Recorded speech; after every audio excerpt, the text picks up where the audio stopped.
உலக பிரகாரமான துக்கம்.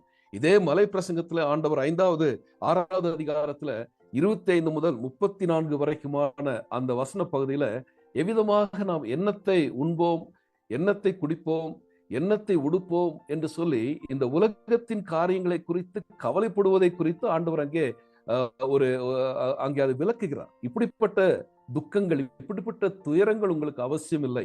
ஏனென்றால் அவர் கூறுகிறார் 27வது வசனத்துல, கவலைப்படுகிறதுனாலே உங்களில் எவன் தன் சரீரத்துல ஒரு முழத்தை கூட்டுவான் என்று சொல்லி.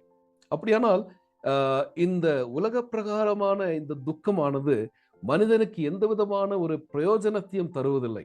இதைத்தான் அப்போஸ்தலனாகிய பரிசுத்த பவுல் தன்னுடைய கொரிந்தியருக்கு எழுதின 2வது நிருபத்துல 7வது அதிகாரத்துல மிக அழகாக கூறுகிறார். லௌகீக துக்கமோ மரணத்தை உண்டாக்குகிறது என்று சொல்லி. லௌகீக துக்கம், உலக பிரகாரமான துக்கம். ஒருவேளை ஏதோ ஒன்றை நான் இழந்து விட்டேன், ஏதோ ஒரு காரியத்தினாலே என்னுடைய வாழ்க்கையிலே ஏமாற்றம் வந்து விட்டது, இவைகளினாலே நான் துக்கப்பட்டு கொண்டிருக்கின்றேன்.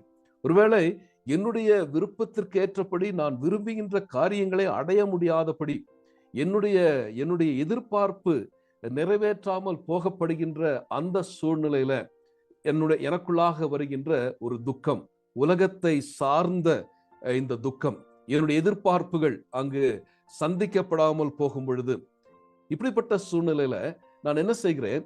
துக்கம் அடைகிறேன். ஆனால் வேதம் என்ன சொல்லுகிறது? இப்படிப்பட்ட உலக பிரகாரமான துக்கத்தினுடைய முடிவு மரணம் என்று சொல்லுகிறது. லௌகிக துக்கமோ மரணத்தை உண்டாக்குகிறது என்று சொல்லி.